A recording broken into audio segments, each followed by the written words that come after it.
Hello class 10th के प्यारे students, कैसे हैं आप लोग? बच्चे बहुत अच्छे होंगे और आपकी तैयारी बोर्ड एग्जामिनेशन के लिए बहुत अच्छे से चल रही होगी। कैसी चल रही है ये आप जरूर कमेंट बॉक्स में बताएं। जी हाँ, आज का ये जो वीडियो है बहुत ही इंपॉर्टेंट होने वाला है, क्योंकि केमिस्ट्री का जो एक चैप्टर है जिसका नाम है केमिकल रिएक्शन एंड इक्वेशन, इसमें मैं आपको 5 ऐसा क्वेश्चन बताने वाला हूं। अगर वो पांचों क्वेश्चन को आप याद कर लेते हो तो आपका 5 मार्क्स रखा हुआ है, आपका 5 मार्क्स आपके मुट्ठी में है। ये मैं लिख के दे सकता हूं, ठीक है, क्योंकि यहीं से सीबीएसई क्वेश्चन करती है। तो ये 5 क्वेश्चन आप याद कर लो, क्या दिक्कत है? फिर 5 नंबर आपके हाथ में रहेगा। फिर इसी तरह से हम एसिड बेस एंड सॉल्ट का 5 क्वेश्चन लेके आएंगे। फिर अगला मेटल्स एंड नॉन मेटल्स का लेके आएंगे। फिर कार्बन एंड इट्स कंपाउंड का लेके आएंगे। पीरियोडिक क्लासिफिकेशन ऑफ एलिमेंट्स तो डिलीट ही कर दिया है।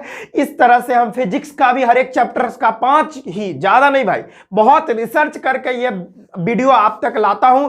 तो वीडियो को लाइक जरूर करें, क्योंकि अगर मैं 5 क्वेश्चन ही आप लोगों को दे रहा हूं तो समझ लीजिए मैं उस पर बहुत मेहनत किया हूं, बहुत काम किया हूं, बहुत वर्क किया हूं, तब जाके ये आप तक पहुंच पाता है। ठीक है, एक दो दिन में सर्च करते रहता हूं, प्रीवियस ईयर क्वेश्चन उल्टाता हूं, देखता हूं किस किस टॉपिक से आ रहे हैं क्वेश्चन और कौन कौन सा टॉपिक है जो बार बार रिपीट कर रही है सीबीएसई।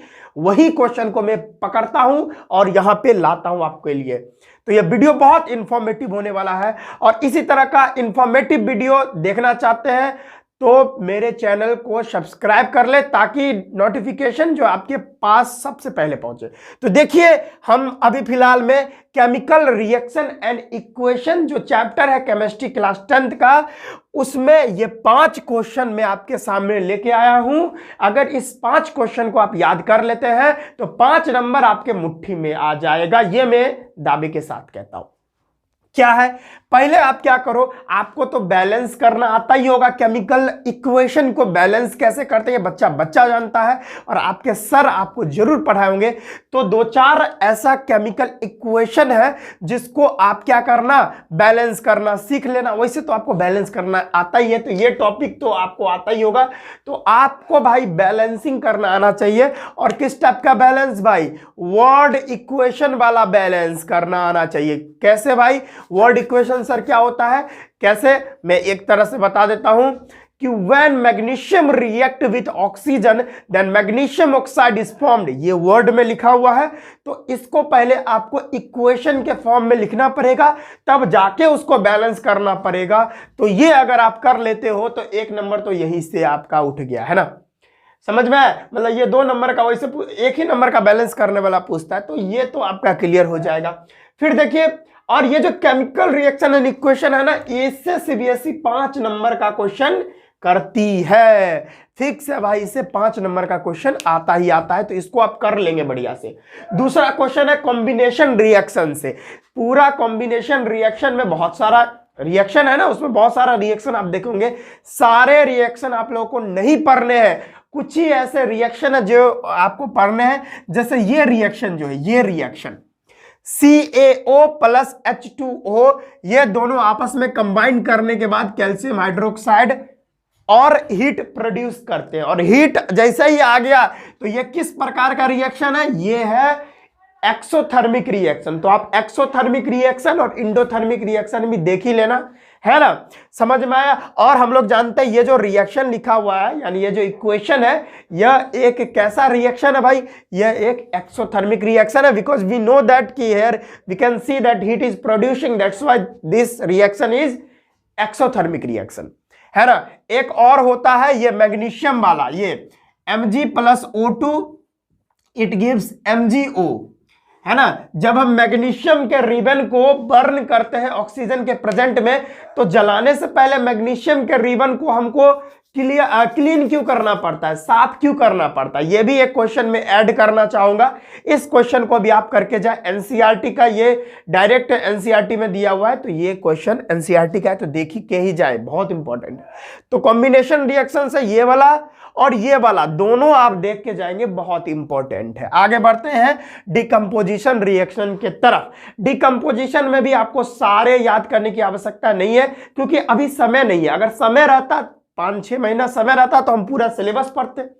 अभी तो 1 महीना से भी कम समय बचा हुआ है, तो हम उसी ढंग से काम करेंगे। अभी सारा बुक पढ़ना नहीं है, तो इसमें से डिकम्पोजिशन रिएक्शन में 3 ऐसे केमिकल रिएक्शन है जो आपको याद कर लेने। ये डिकम्पोजिशन रिएक्शन में एक आता है फेरस सल्फेट वाला, उसको जब हम हीट करते हैं तो Fe2O3 और सल्फर डाइऑक्साइड और सल्फर ट्राइऑक्साइड गैस निकलता है। तो ये जो टॉपिक, ये जो रिएक्शन दिया होगा, ये सारे वहां पर एनसीईआरटी में लाइन बाय लाइन एक एक चीज को आप पढ़ना। और देखो भाई, मैं तो आपको प्रीफर करूंगा कि ये सारा जो मैं क्वेश्चन लिखाया हूं, ये जो टॉपिक और जो क्वेश्चन मैंने लिखाया हूं, ये सारे आप एनसीईआरटी से पढ़ें, ठीक है।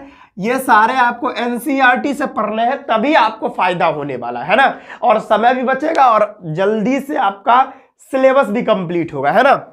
तो मेरे कहने का मतलब है ये FeSO4 और Fe2O3 और SO2SO3 बन रहा है, ये वाला रिएक्शन, और नीचे में इसके बारे में जो भी इंफॉर्मेशन दिया रहेगा वो पढ़ लेना भाई। 5 लाइन का ही होगा, आप देख के जाना, बहुत इंपॉर्टेंट है। फिर आता है लीड नाइट्रेट वाला, PbNO3 का होल ट्वाइस। जब इसको भी हम लोग हीट करते हैं तो लीड ऑक्साइड, नाइट्रोजन डाइऑक्साइड और ऑक्सीजन गैस निकलता है। ये जो नाइट्रोजन डाइऑक्साइड है ये एसिडिक नेचर का होता है, यहां पर PbO निकलता है, इसका कलर होता है येलो।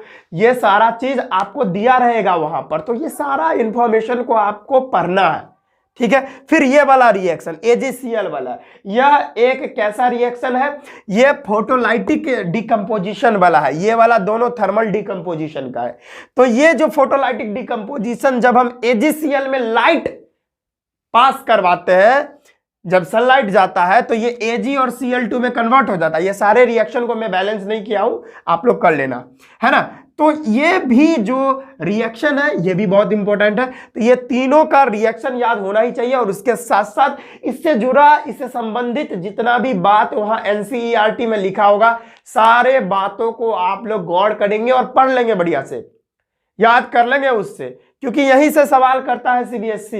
एक एक पॉइंट पढ़ लेंगे, क्योंकि सीबीएसई घुमा के क्वेश्चन करेगा, सीधा क्वेश्चन नहीं करेगा। तो इसीलिए ये सारा रिएक्शन से रिलेटेड जितना भी बात है सारा आप लोग पढ़ लेना, और एनसीईआरटी से पढ़ना है, ठीक है। आगे बढ़ेंगे बच्चों। अगला है डिस्प्लेसमेंट रिएक्शन। इसमें तो आपको एक ही रिएक्शन है, ये वाला FeCuSO4, यानी ये CuSO4 जो है ब्लू कलर का होता है। तो जैसे ही हम Fe इसमें डालते हैं तो यहाँ पर डिस्प्लेसमेंट हो जाता है, क्योंकि कॉपर लेस रिएक्टिव है, आयरन ज्यादा रिएक्टिव है, एक लात मार के कचकचा के बाहर कर देगा इसको। तो यहाँ पर FeSO4 और Cu बाहर चला जाएगा। तो ये वाला रिएक्शन होगा, बहुत इंपॉर्टेंट है ये रिएक्शन, और उसके साथ साथ इससे संबंधित जितना भी बातें वहां पर लिखी गई होंगी वो सारे बातों को आप लोग याद कर लेंगे, समझ लेंगे, और समझने के बाद याद कर लेंगे एनसीईआरटी से, बहुत इंपॉर्टेंट है। आगे बढ़ेंगे, रेडॉक्स रिएक्शन। ये देखिए, रेडॉक्स रिएक्शन में ऑक्सीडेशन और रिडक्शन पहचानने वाला आप लोग जरूर करके जाएंगे। देखो भाई, जैसे यहां पर एक रिएक्शन दे देगा, ये देखिए CuO + H2, यहां पर रिएक्शन हुआ Cu और H2O, क्योंकि यहां पर ऑक्सीजन जो है, यहां पर हाइड्रोजन ऑक्सीडाइज्ड हो गया।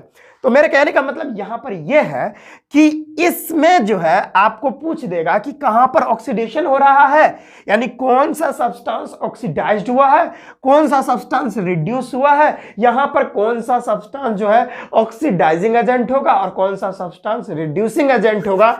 ये सारा चीज आप लोग एनसीईआरटी से पढ़ना। 2-3 वहां पर सवाल ही होंगे एनसीईआरटी में, इंडेक्स क्वेश्चन में दिया होगा, या एनसीईआरटी के एक्सरसाइज में आप एक्सरसाइज वाला जो क्वेश्चन होगा उसमें देख लेना। 2-3 ही क्वेश्चन दिया है एक्चुअली, ये तो एनसीईआरटी में दिया है, तो 2-3 आप देख लेना और 2-3 क्वेश्चन का आप लोग प्रैक्टिस कर लेना। कौन सा सब्सटेंस ऑक्सीडाइज होता है, कौन सा रिड्यूस होता है, कौन ऑक्सीडाइजिंग एजेंट है, कौन रिड्यूसिंग एजेंट है, ये सारा चीज आप लोग एनसीईआरटी से प्रैक्टिस कर लेना। और यही 5 क्वेश्चन, 1, 2, 3, 4 और 5, यहां पर जो मैंने मैग्नीशियम वाला बताया, वही 5 से लेकर 6 क्वेश्चन ही यहां से इंपॉर्टेंट बनते हैं केमिकल रिएक्शन एंड इक्वेशन से। अगर ये 5 क्वेश्चन, 5 से 6 क्वेश्चन अगर आप कर लेते हो तो 5 नंबर तो आपके मुट्ठी में आ गया, ठीक है। तो जी हाँ, आशा करते हैं आज का वीडियो आपको पसंद आया होगा। अगर आप लिखना चाहते हैं इसको लिख लीजिए, स्क्रीनशॉट करना चाहते हैं तो स्क्रीनशॉट कर लीजिए, लेकिन जल्दी से करें। तो चलिए, आशा करते हैं इन सारे बातों को आपने नोट कर लिया होगा या स्क्रीनशॉट कर लिया होगा। तो चलिए, इसी तरह से हम इंफॉर्मेटिव वीडियो आपके लिए लाते रहेंगे।